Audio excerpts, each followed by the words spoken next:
शिक्षक और YouTuber Khan sir कहते हैं आज भी सभी छात्र गर्दनी बाग धरना स्थल पर जा रहे हैं और कानून के शासन को ध्यान में रखते हुए शांतिपूर्वक विरोध प्रदर्शन करेंगे। आज भी सारे बच्चे जा रहे हैं गर्दनी बाग धरना स्थल और शांतिपूर्ण ढंग से धरना करेंगे और पूरी तरह से रूल ऑफ लॉ को ध्यान में रखते हुए, और सरकार से भी कहते हैं, बीपीएससी से भी कहते हैं, आप भी रूल ऑफ इक्वलिटी का ध्यान रखिए। और यह आंदोलन 2.0 है। इसको हम लोगों ने 2.0 नाम इसलिए दिया है क्योंकि पिछला जो आंदोलन था उसमें सरकार का आरोप था कि इसमें राजनीतिकरण हो गया है।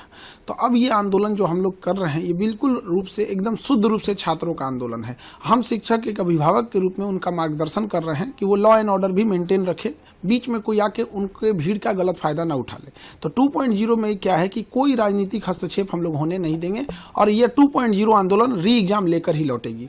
क्योंकि पिछले बार ऐसा हुआ था कि कुछ पॉलिटिकल पार्टियां थी वो ओवरटेक कर रहे थे, वो बीच में घुस गए थे, जिसके कारण छात्रों को भी परेशानियां झेलना पड़ा। तो क्या इस बार कोई पॉलिटिकल पार्टी? इस बार हम लोग किसी पॉलिटिकल पार्टीज को एंट्री नहीं दिए हैं। ये शुद्ध रूप से हम छात्र और विद्यार्थियों लोगों का आंदोलन रहेगा।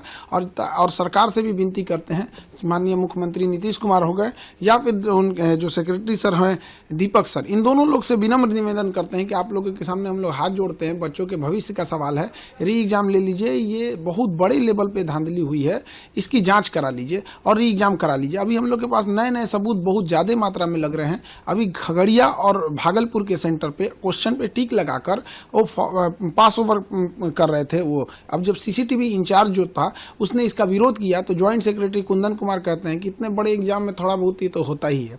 इसके अलावा सिवान का एक कॉलेज है जिसका हम लोग नाम हाईकोर्ट में बताएंगे, उसमें ब्लू कलर का बेंच लगा हुआ है, लंबा सा हॉल है और उसमें 35 मिनट एक्स्ट्रा टाइम दिया गया है। मोतिहारी का एक कॉलेज है जिसमें रूम नंबर 20 और 35 में वॉशरूम जाने के बहाने एक बच्चा उठता है और उसके जगह पे जो दूसरा बच्चा आता है वो दूसरा रहता है, चेंज हो जाता है, कैंडिडेट चेंज हो जाता है। तो इस तरह की जो बड़े बड़े धांधली हुई है इसकी जांच करा ले सरकार। और गया और नवादा के ना डीएम का कोई रिपोर्ट आया, ना ट्रेजरी इंचार्ज का कोई रिपोर्ट आया जो इस बात की पुष्टि करता है कि जो हम लोगों ने आरोप लगाया था, जो सबूत ढूंढने में 2 महीना समय लगा, वो बिल्कुल सही सबूत था। आप कह रहे हैं कि धांधली हुआ है, लेकिन बीपीएससी तो कह रही है कि कुछ हुआ ही नहीं। बीपीएससी ही मेन कल्प्रिट है। दुनिया का कौन चोर कहा है कि हम चोरी किए हैं? उस हिसाब से न्यायालय नहीं चलती है। हम लोग के पास प्रॉपर सबूत लग गया है। वो तो कहता था कि नॉर्मलाइजेशन का नोटिस भी नहीं देंगे। नोटिस दिया कि नहीं दिया? वो तो कह रहा था बापू परीक्षा परिसर वाले सब उपद्रवी हैं, दोबारा एग्जाम लिया। इतना झूठा है, कहता है कि हम नॉर्मलाइजेशन नहीं करेंगे। अब 22 सेंटर पर दोबारा एग्जाम लेकर नॉर्मलाइजेशन थोप दिया।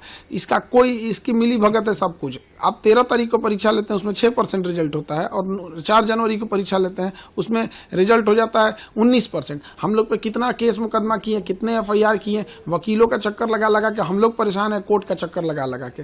और प्रशासन का यही रवैया रहा तो अब हम भी वकालत करने जा रहे हैं। अब अपना केस खुद लड़ेंगे। 5 गो 7 गो एफआईआर करके रख दिए हैं लोग। जिसको देखो एक उधर से नोटिस थमा देता है, एक इधर से नोटिस थमा देता है। राजनीतिक पार्टी वाले भी धमकी देने लगते हैं कि एफआईआर होगा। तो हम तो एक चीज देखे हैं, एफआईआर से हम लोग नॉर्मल साधारण व्यक्ति डर जाता है, लेकिन वकील लोग एफआईआर को बहुत अच्छे से हैंडल कर लेते हैं। तो अब हम भी जा रहे हैं वकालत करने, क्योंकि सरकार का अगर यही रवैया रहेगा, आयोग का यही रवैया रहेगा तो डेली डेली उठाना रहेगा केस मुकदमा, तो उससे अच्छा कोर्टे में बैठ के आदमी अपना केस खुद लड़ेगा। अब आप शिक्षक के साथ साथ अब वकील भी बनेंगे? अब वकील बनने जा रहे हैं हम। अब डिसाइड कर दिए हैं कि अब इस साल से हम वकालत करने स्टार्ट कर देंगे और उसके बाद धीरे धीरे, चूंकि वकालत बड़ा लंबा प्रक्रिया होती है, बहुत जटिल प्रक्रिया है। भारत में वकीलों की कोई कमी नहीं है, एक से एक विद्वान वकील है। तो अब धीरे धीरे सतत प्रक्रिया है, लेकिन हम लोग को कोई बाहरी केस नहीं लड़ना है। उसी चीज का स्पेसिफिकेशन करना है कि जो बच्चों के धरना प्रदर्शन और इस सब में उनका न्याय दिलाया जा सके, ताकि उनको इधर उधर भटकना ना पड़े और उनको एक विश्वास हो कि अगर हम प्रदर्शन कर रहे हैं, पुलिस हमारे पे एफआईआर करेगी, डिटेन करेगी, अरेस्ट करेगी, जेल करेगी। तो खान सर जो उनके साथ लड़ रहे थे, कोर्ट में भी लड़ेंगे, वकील के ड्रेस में लड़ेंगे, ये वादा है।